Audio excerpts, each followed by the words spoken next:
Howdy, howdy. Welcome back to my tiny corner of the internet. And so in today's video, I kind of want to talk about over-socialized midwitteries because I feel like I talk a lot about it in my videos and I criticize this kind of behavior, but I haven't really described it. And a lot of people have asked in my comment section, what do I mean by over-socialized midwittery? And so the gist of it is this, okay? The gist is that, when you're more concerned about what people think rather than what is true, I would consider that over-socialized midwit behavior. If you consider Vosh, when he talks about how he focuses on optics so much, it's more about how he looks on one side of the aisle rather than what is true. And so a value of mine, even on this channel, is that I value what is true, regardless of whatever political, tagline somebody would like to say. If you can convince me why my argumentation is wrong and why I should support your side, I'll change sides. It doesn't hurt my feelings, right? It's because at the end of the day, okay, is that I'm willing to put aside ideological taglines to embrace what is true over what is, convenient feeling, to say the least. One of the rules I've always had within my own circles is that, and I've come across this within political left circles where they criticize, behavior that they don't like, right? I remember talking with somebody about Levittown in New York, right? One of the big anti-communist pushes was to ensure that everybody could own their own homes after World War II. And so a lot of, veterans from World War II could buy their own homes and live the American dream. And so Levittown was this, idea to mass construct houses that were affordable to ordinary Americans that got back from the war. And nowadays, it quite literally is, essentially, if you look at the average house price in Levittown, it's all dilapidated and an average house runs for 1.2 million. That, go figure, which is another topic for another video another time about, the losing of the enfranchisement model and why people are going to turn politically economically left. But that's not the point of the point, okay? Because the fact is, this leftist I was talking to, thought it was some grand conspiracy that, that home ownership was a thing in the United States to prevent class consciousness. And, the funny part is I had to explain to him that, that he's an idiot, that this is a part of the entire model of the United States is because it's predicated on enfranchisement and property ownership. The idea of owning your own property, white male property owners, back in, when the Republic was first formed, was, to indicate that if you own property in the Republic, that you could vote for it, that you had a stake in the Republic to preserve it, essentially, okay? So the property ownership model was more or less just a way of adding stake and enfranchisement into the system, and thus, because you were invested in the system, you were invested to preserve it. That being said, obviously BlackRock and, baby boomers are probably the largest, holders of property in this country. And so that point's kind of moot nowadays because the vast majority of people, especially young people, millennial and onward, are renting. I explained this point to that leftist, and he got really upset because, the fact is, I usually try to explain concepts to them, even if it doesn't really make sense to them at the point in time. Because, a common, theme with leftists is that you try to politely tell them the truth, they ignore you, and then when you meanly tell them the truth, then they become defiant oppositionalists, and they just basically, say, well, you said it in a mean way, so I'm just going to completely ignore everything you had to say. And that is the problem with the left. I've said this multiple times on this channel, is that you could tell them the truth directly to their face, and they wouldn't listen. And what will happen is that even if it's true and they agree with it, they will quite literally, out of spite, make it not true in the back of their minds, is because you said something that hurt their feelings, okay? And so a common rule that I have in my own circles, within my own spheres, is that, if you can't admit when somebody says something that is true, but it also hurts your feelings, if you can't say, this person's an asshole, but he's right, then we're automatically not going to get along, okay? Because at the end of the day, it's not about whether or not, somebody's feelings are preserved. It's what's true is more important. Just like when you go to your doctor for advice, you wouldn't like him to tell you, you want that you're only allowed to drink kale smoothies because that's what you want to hear, have unlimited candy, and that's going to cure cancer. You'd be very upset to find out that didn't treat your cancer. So you'd probably want the uncomfortable truth, even if it is painful, to have an understanding on treating the problem as opposed to just being told what you want to hear. Unfortunately, a lot of leftist politics, and especially politics because of the cloud economy, is that it incentivizes people who only want to hear what they want to hear, okay? That's just the nature of the cloud economy. With doctors, you'd want them to tell you the uncomfortable truth, even if it is uncomfortable, is because you want to have a viable solution to fix the problem at hand. But the cloud economy, and many people in political circles, it's the exact opposite, especially with the left, okay? And so the fact is they'll completely ignore what you have to say just because you hurt their feelings. And so a value of mine is that, if you're not able to say, he's an asshole, but he's right, then we're automatically not going to get along, and I don't see a value in having a friendship with a person like that, is because the fact is, again, I value truth over sensibilities. And so when I talk about over-socialized midwittery, okay, and why I'm not the highest proponent of a democratic system, liberal democracy, or whatever, right, is because, like Plato himself, I have my own criticisms of democracy, and particularly over-socialized midwittery, on what I think is what holds it back from, determining the best leaders within a society. I said in the last video that when it came to having leadership in a society, we want the best doctor treating our children when they're sick, right? Because we want them to have the best outcomes. So why should it not be any different when it comes to leading the nation? And I already said before that the cloud economy does the exact opposite.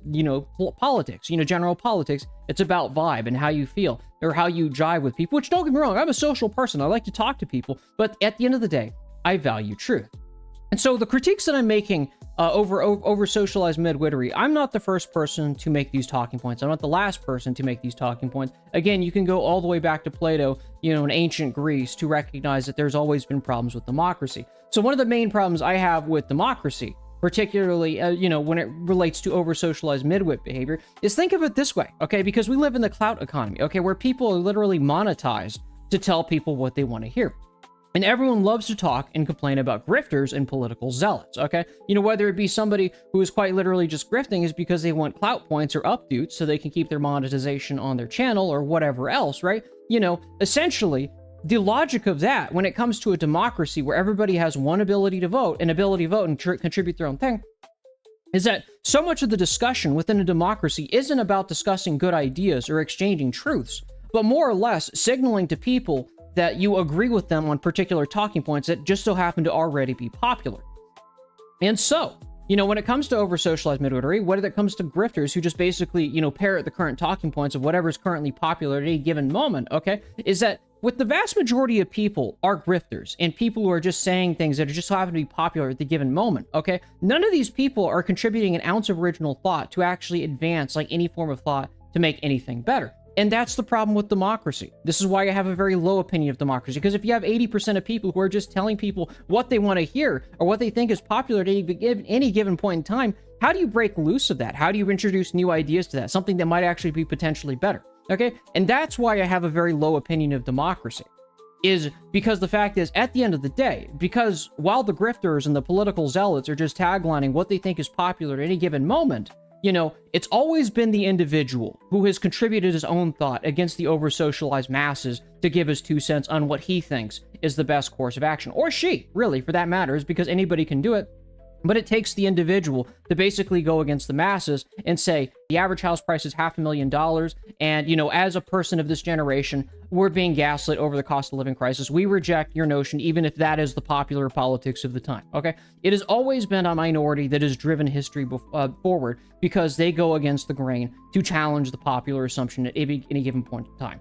And the funny part is, that is why I'm an elitist. I'm not a populist. I'll never really consider myself a populist, which is kind of funny, is because most people would probably consider me a populist is because I talk about current popular talking points, but I would argue the fact is the over-socialized masses and the mainstream politics, because this is considered outsider politics, would never permit us to call ourselves populists. The people who hold, the Democratic and Republican parties, you can even look at Alex Karp going on his speech with Palantir, is that he's considering himself a populist. All the midwits who are part of the establishment elite, and me and myself and the many people who follow me, are part of the outsider politics. The populists are always the people who are late to the party that they originally hated, but once they take over the party, they act like they owned and started the party from the beginning.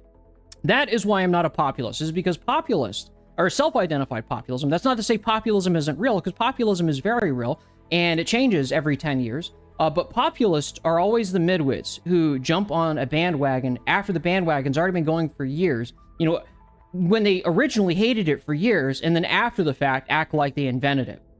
That's what I hate about populists, is because self-identified populists, a lot of them, not all, are literally just midwits, like Alex Karp, who's all of a sudden doing the blue-collar worker LARP, is all of a sudden calling himself pro-working class, and he's against the evil elite Yale students, okay? It's funny, is because he probably wouldn't have said that 10 years, much like many of the bourgeois elements who are all of a sudden, LARPing the anti-elitism. These are the so-called populists, right? And me, the evil elitist, is just speaking truth to power once again to the so-called populists, is that populists are once again demonstrating the thing I've said since the beginning of the time, is that most self-identified populists are the people who originally hated the party to begin with, join late, and then act like they started the whole damn thing, okay? That is why I don't like populism. That is why I'm an elitist, is because at the end of the day, like I said earlier in this video, it's always been a minority that has brought new ideas to the forefront, and basically, you know, the masses have followed afterwards, okay? That doesn't mean I hold contempt into the masses. I don't hold contempt against ordinary people, because ordinary people, at the end of the day, are just ordinary people, and they're just trying to get by. They're just trying to live their lives, and there's nothing wrong with that, right? Even if it is incredibly frustrating from my point of view to basically come up with, you know, unorthodox topics that are not really talked about in the mainstream and try and deliver to them, it's difficult and frustrating, but it's something that takes time. And so I can't really fault the masses for that. But that being said, I think I've justified on why I consider myself elitist, because I wanted to give a talk on what I consider to be over-socialized midwittery, is because I've thought about this for quite some time now, and a lot of people have asked in the comment section. I wanted to go ahead and, like, you know, kill two birds with one stone, and then kind of explain why I consider myself an elitist, and why I don't consider myself a populist, and why I use the term over-socialized midwit quite a lot, okay? You know, it's because the fact is, if you couldn't already tell, like, you know, for many years, I tried to appeal to the populist left over class issues, only to recognize that the mainstream left really didn't care about class politics. And essentially, you know, if you join this channel later on, the fact you're kind of witnessing me kind of going my own way to talk about the politics I wanted to talk about, namely the cost of living crisis and class politics. So, you know, if you join the channel, you know, great, I appreciate your company, and thank you for all the supporters, because this channel has grown farther than I probably could have imagined. Honestly, I didn't even think I was going to make 1K anytime soon, and now we're just over 2K. You know, with the people trickling into the audience. But it is kind of amazing how fast things grow when you go against the grain and you give your own 2 cents and you tell people what you think is true, as opposed to trying to be a political tagline, right? It's kind of a breath of fresh air, because I would have figured that I would have been a forever nobody talking to a small corner on the internet, but we're kind of growing faster than I thought it would. And one point, person even commented that, you know, I might not be able to say, welcome to my tiny corner of the internet anymore. Welcome to my moderately sized corner of the internet at one point or another.